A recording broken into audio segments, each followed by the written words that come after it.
7 अगस्त 2023 तारीख दिन uniform civil code नूतन जंगल संरक्षण आईन मणिपुर राज्यर आदिवासी महिला को गणदुष्कर्म सहित नग्न पैरेड कराइबा प्रवेश शुक्ला द्वारा निष्ठुर भाव में आदिवासी युवकों मुहरे परिश्रा करने आदिवासी उपर अकथनीय अन्याय अत्याचार करा तथा आदिवासी विरोध में संसद असंवैधानिक पद्धति आईन प्रणयन करा विरोध में एवं अन्यान्य 22 दफा संबलित दाबी को नहीं आदिवासी राष्ट्रीय स्तर संगठन राष्ट्रीय आदिवासी एकता परिषद द्वारा आज भारत बंद करा जायथिला। राष्ट्रीय अध्यक्ष HN रेकवाल केन्द्र RSS बीजेपी सरकार उपर आरोप लगाई जे UCC आईन द्वारा अनुसूचित जाति आदिवासी पछुआ वर्ग एवं धर्म परिवर्तित अल्प संख्यक मानकर स्वतंत्र परिचय आधार में प्राप्त समस्त संवैधानिक अधिकार समाप्त हो विशेषकर आदिवासी मानकर कला संस्कृति परंपरा सभ्यता परिचय को विलुप्त करने असंवैधानिक पद्धति समान नागरिक संहिता भलिया कला आईन को लागू करने सरकार योजना करुछि तथा आदिवासी मानक सेमानकर जल जंगल जमीन एवं भिटामाटी बेदखल कर विदेशी कंपानी और पुंजीपति मानक हस्तांतर करने को षड्यंत्र करा जाउछि। एतद् व्यतीत जंगल संरक्षण पर्यावरण संरक्षण नेशनल कॉरिडोर भारत माला प्रकल्प एवं विकास नाम आदिवासी मान बारंबार विस्थापन कर संविधान अनुच्छेद 244 प्रावधान थिबा पंचम और षष्ठ अनुसूचित अंतर्गत विशेषाधिकार स्वायत्त शासन एवं जल जंगल जमीन उपर थिबा मालिकाना अधिकार समाप्त हेबार आशंका देखा जाउछि। तेणु राष्ट्रीय अध्यक्ष HN रेकवाल को आह्वान क्रमे मयूरभंज जिलार जिला सभापति पूर्णचंद्र सिंह को नेतृत्व में जिलार विभिन्न पॉइंट शांतिपूर्ण भाव में भारत बंद करा सहित संगठन कार्यकर्ता मानक द्वारा सहर गुड़िक पॉकेटिंग करा जायथिला। उक्त भारत बंद आंदोलन द्वारा बारिपदा समेत जिलार अधिकांश स्थान में रास्ता रोक करा जायथिला फल दुकान बजार बस ट्रक सबू बंद रहिबा सहित जानवाहन यातायात बाधा प्राप्त होइथिला।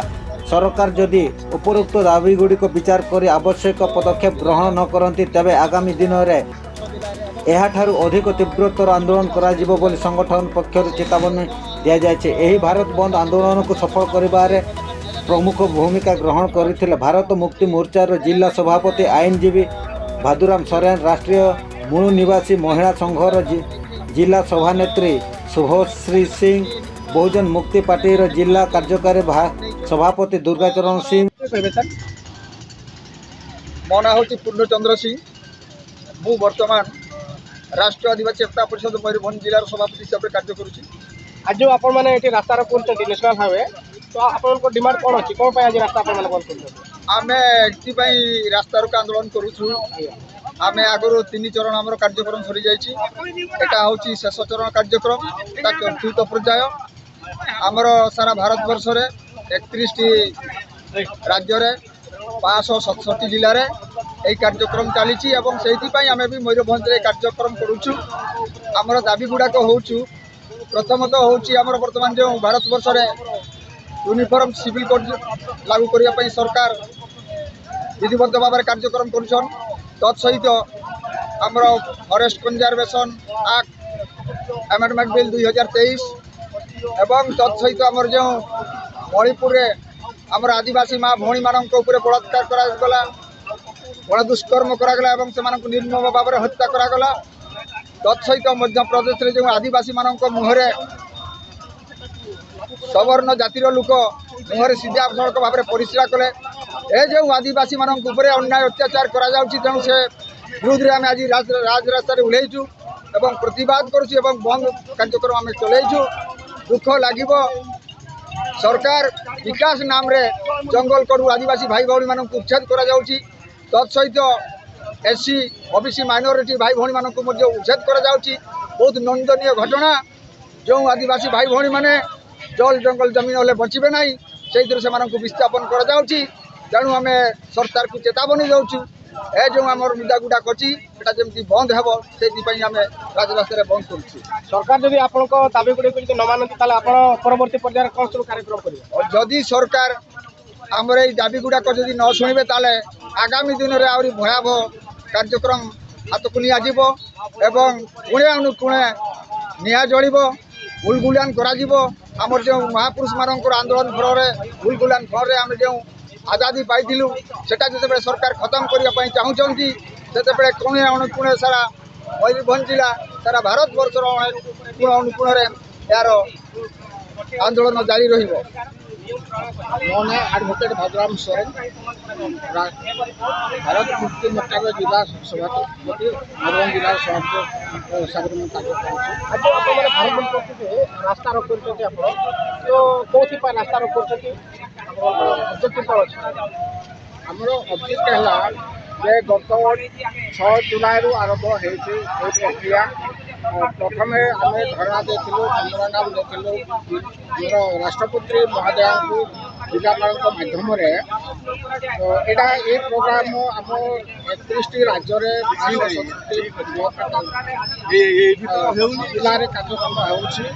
ତେଣୁ ଆମେ ଏଇ କାର୍ଯ୍ୟକ୍ରମ ଆମର ଏଇଟା ମୟୂରଭଞ୍ଜରେ ହେଉନି କି ଓଡ଼ିଶାରେ ହେଉନି।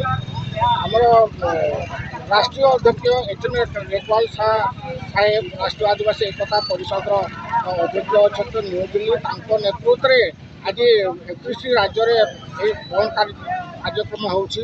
ତେଣୁ ଯେହେତୁ ଆମେ 6 ଜୁଲାଇ 6 ତାରିଖରୁ ଆରମ୍ଭ କରିଛୁ କିନ୍ତୁ ଆମର କିଛି ଉତ୍ତର ଦେଲେ ନାହିଁ, ବାଧ୍ୟ ହୋଇକି ଆମେ ଚତୁର୍ଥ ଚରଣ ତଥା ଆଜି 7 ଅଗଷ୍ଟରେ ଭାରତ ବନ୍ଦ କରିଛୁ। ଏହାର ଉଦ୍ଦେଶ୍ୟ ହେଉଛି ଯେ ବର୍ତ୍ତମାନ ଦେଶରେ ଆଦିବାସୀମାନଙ୍କ ଉପରେ ଯେଉଁ ଅତ୍ୟାଚାର, ଅନ୍ୟାୟ ଅତ୍ୟାଚାର ଏବଂ ସଂସଦରେ ବିଲ୍ ପାରିତ ହେଉଛି ତା ବିରୁଦ୍ଧରେ ଆମେ ଆଜି ବନ୍ଦ ପାଳନ କରିଛୁ। ଏବଂ ଏହି ବନ୍ଦର ଆମର ମୁଦ୍ଦା 22ଟା ମୁଦ୍ଦା ଅଛି। ସେଥିରୁ ବଡ଼ ମୁଦ୍ଦା ହେଲା ଯେ ୟୁନିଫର୍ମ ସିଭିଲ୍ କୋଡ୍।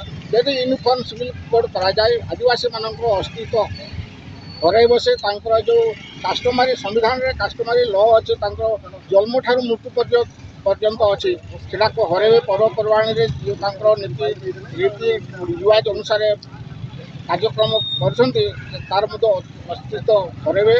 ତାପରେ ଫରେଷ୍ଟ କନଜରଭେସନ୍ ଆକ୍ଟ 2023 ଯେଉଁ ଆମେଣ୍ଡମେଣ୍ଟ ବିଲ୍ ଆସୁଛି, ତା ଯଦି ୟାକୁ ଲାଗୁ କରାଯାଏ ଆଦିବାସୀମାନେ ବଣ ଜଙ୍ଗଲରୁ ବିସ୍ଥାପିତ ହେଇଯିବେ, ତାଙ୍କର ଅସ୍ତିତ୍ୱ ହରାଇ ବସିବେ। ଯେ ଆଉ ଭାରତ ଯେଉଁଟା ଯେଉଁ ଭାରତମାଳା ପ୍ରୋଜେକ୍ଟ ହେଉଛି 4 ଲେନ୍ 6 ଲେନ୍ 8 ଲେନ୍ ତାକୁ ବିସ୍ଥାପିତ କରାହେଉଛି। ଇଭିନ୍ ଏମିତି କି ନୁହେଁ, ଯେହେତୁ এটা সিএজি রিপোর্ট অনুসারে যে আদিবাসীମାନଙ୍କୁ বিস্থাপিত କରାହେଇଛି, ଦେଶରେ ସିଏଜି ରିପୋର୍ଟ ଦେଇଛନ୍ତି ଯେଉଁ ଲାଷ୍ଟ ଆମର ଏଇ